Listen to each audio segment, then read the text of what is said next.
Laura Lee. Hi. Hi, Adya. Oh Hey. my gosh. Talk about paradox. There's a part of me that just wants to be crying right now, and the other part that just is in complete joy. You know? I do know.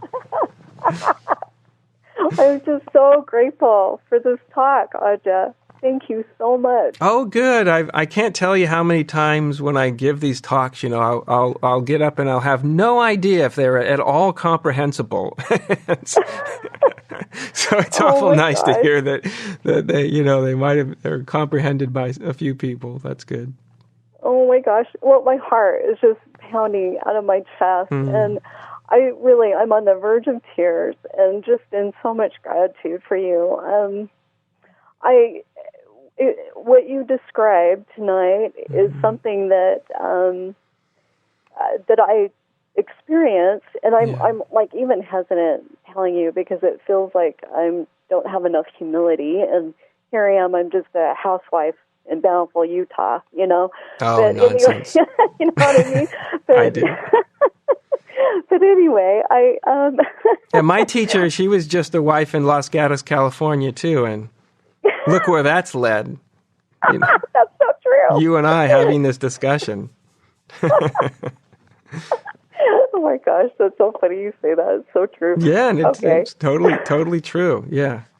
Yeah. What we think is important or not really has nothing to do with what's important or not. Oh my gosh. Yeah. So true. And my ideas about all these things. Well, okay, so to get to my point. Yeah.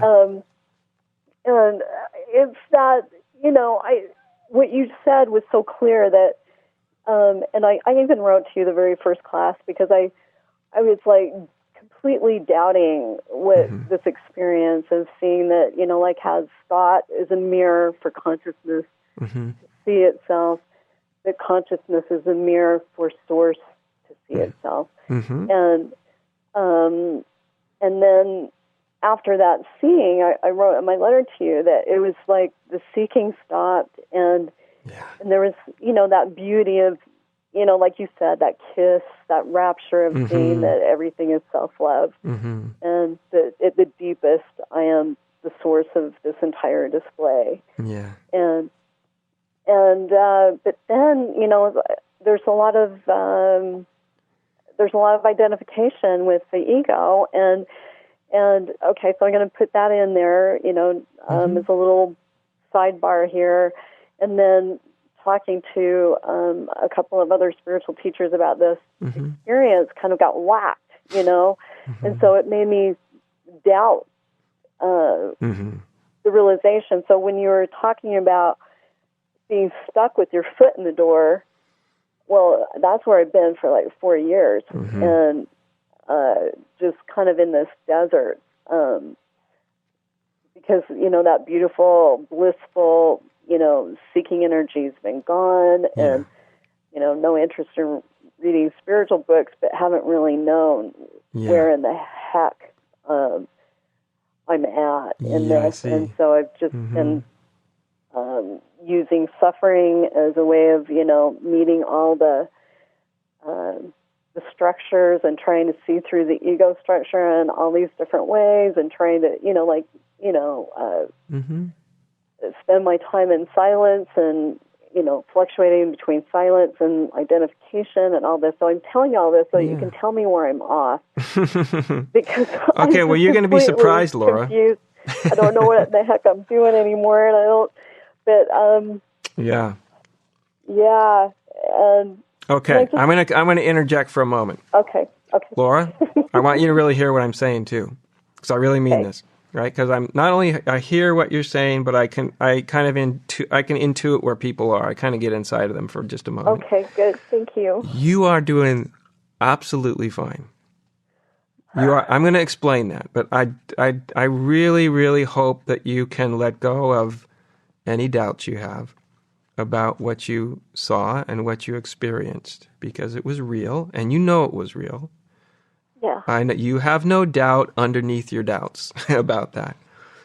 And it was real, and you are going through what like 98, maybe 99% of the people who have their own versions of that realization go through is they will have a rather disappointing reemergence of the ego kind of mind that seemed to be, gone for a little while.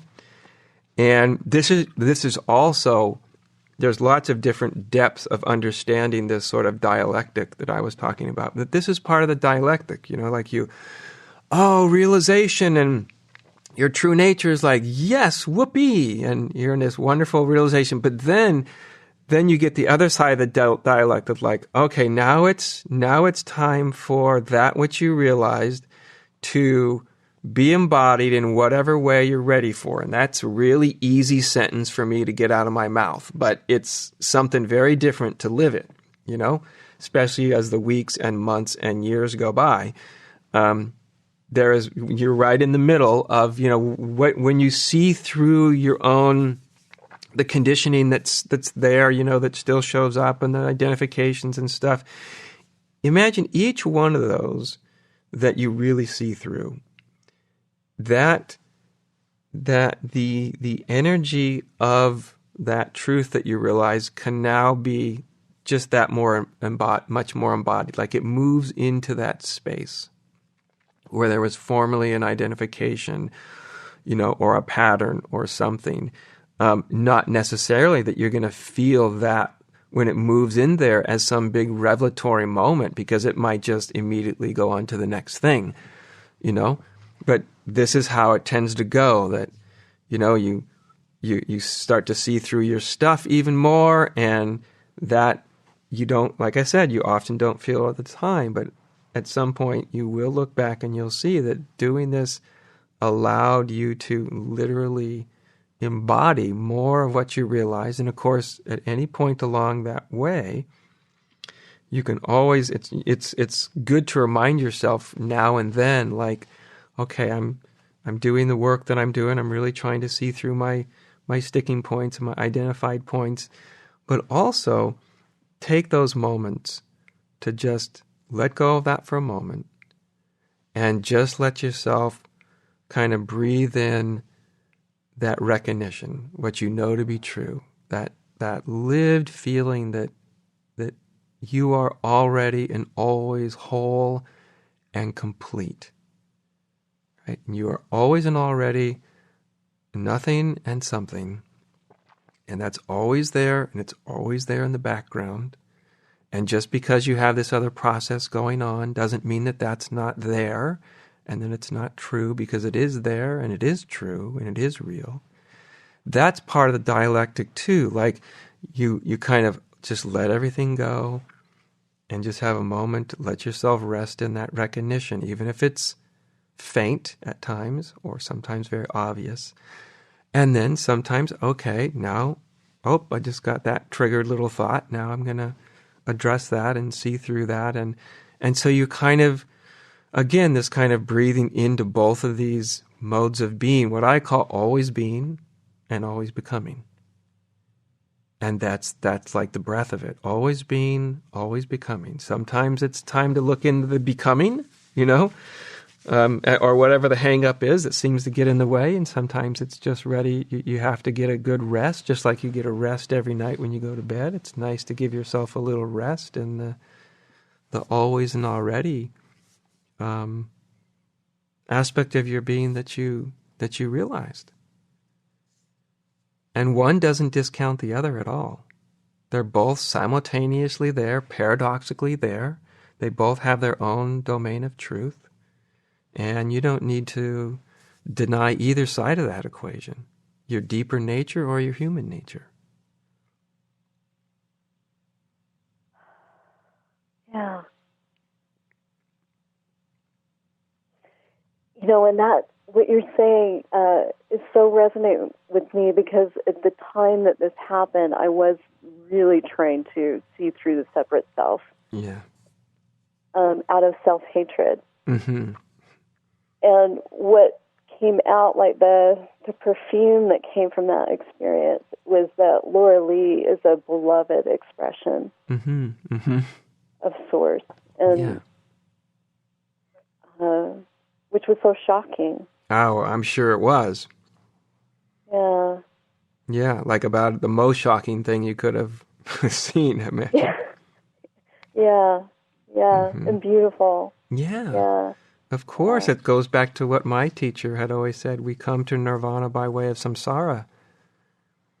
There you are with your self-hatred, and it's compelling you to look deep, and it's a huge motivation. Who wants to stay there? But it's this like this nirvana, this truth is using samsara, is using your suffering to open you up and to show you, hey, you are more complete and whole than you could ever imagine. Yeah. Even with all the human flaws that everybody has, humanity is a bad place to look for perfection.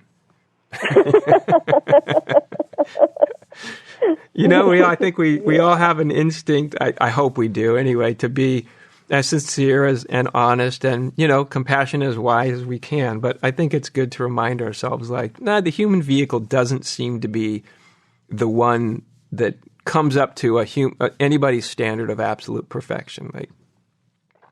Life doesn't even do that, for God's sake. Yeah. Yeah. Well, do you mind if I just ask you about one more thing? Not at all. And I'll make this very quick. A couple of years ago in meditation, I saw something, and it was this question of enlightenment, which is another thing that ties into this. And my inquiry question is, what is that? I don't even know what that is anymore. And what I saw was kind of like, and it's all a sensing kind of thing, is that source energy is like a force it's like trying to, well, I don't know if these are the right words, but just bear with me. It's kind of trying to interpenetrate the density of form. And it kind of felt like it was coming through the top of my head. And then once it lands in the body, I experienced my body as like this empty vessel. It was almost like a revelation kind of experience, I guess, maybe. Yeah. And that I guess what was shown to me in that revelation, it was more visual or sensing. I don't know how to explain this, but that force, once the body is a container for its source, that its purposes, and I'm slaughtering this because it's an old, it's a campfire story now, that the whole purpose is that the force of source interpenetrates all creation so that all creation can realize itself as that. Yep. Like every blade of grass and every grain of sand on the seashore and every sparkling dew on flowers, it knows itself as that. There's not a single word that I could disagree with you on. Okay. That totally fits my experience. Absolutely. That. Yeah. I'm not even going to add anything to it because I think it was just really succinct and really, really on the mark. Okay. And there it is. And I just want to encourage you to just don't doubt it. Okay. No matter what somebody says, don't ever let anybody steal that away from you.